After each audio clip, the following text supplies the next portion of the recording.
Vietnam's fairy tale, the tale of watermelons. Once upon a time, there was a young man named My Ang Thiem. He was from a faraway country in the southern seas and was sold as a slave. One day, the traders brought him to Hung kings of the Viet people. My Ang Thiem learned to speak Vietnamese very quickly. He knew many stories, had broad knowledge, and was very skillful. The king loved him more and more each day, always keeping him nearby. At 35, he worked as a logistic mandarin and had a private house near the king's palace. Mai's wife, the adopted daughter of the king, had given birth to him a son. That year the son was 5 years old. Mai has home servants and delicious food. He seemed in no lack of anything. Although his power was not very high, he received respect from many others. Many people make friends with him to entreat favors. However, the favorable conditions of Mai was also the envy of many others. One day, at a banquet for the guests, while everyone was constantly praising him, My Ang Thiem humbly told them all, "Oh no, all the things I had in this house meant for me from my previous life."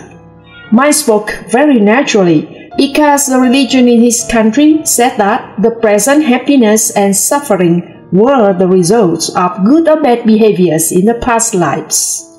Among those who attended the banquet, there were several close mandarins of the king. These men had long hated him. Taking the statement that they thought was arrogant, they rushed back to tell the king.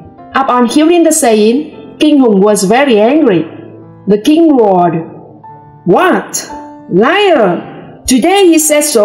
Tomorrow he would speak out even more disrespectful words.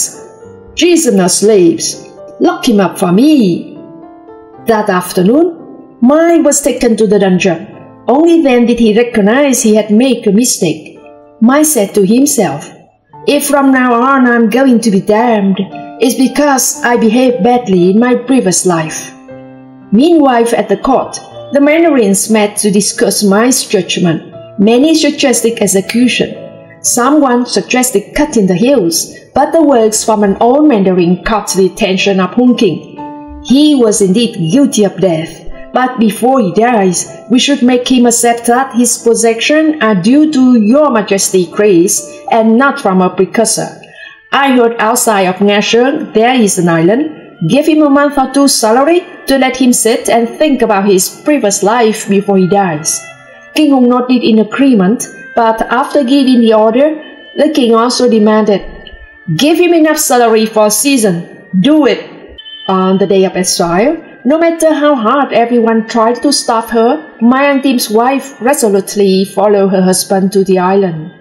She took her son with her. Everyone thought it was crazy.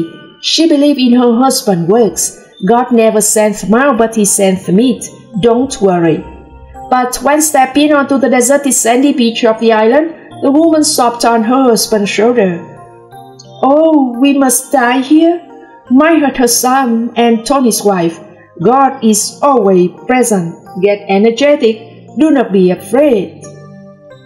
For more than a month, the couple's life was rather fine. The house was a cave in the rock covered from the wind and dew by woven thatch. Drinking water was taken from the stream. Sea water provided salt. But how to prolong life? The couple looked at the almost empty pot of rice. If we had a handful of seeds, we wouldn't have to worry about it. Suddenly, one day, a large flock of birds flew from the west. They perched all over the sandy beach. Then they flew up in front of the couple, squealing, and dropped 5 or 6 seeds. Soon after, from those seeds grew green vines spreading throughout the yard, with many green fruits as big as a human head. My plucked one fruit, cut it out. The flesh was reddish pink, and the seeds were black. Husband, wife, and child tasted the sweet and delicious flavor together. Mai exclaimed, "Oh, this is a strange melon, never seen before. Let's call it a melon. It comes from the mainland to us. God feeds us." From that day on, the couple tried to grow more melons.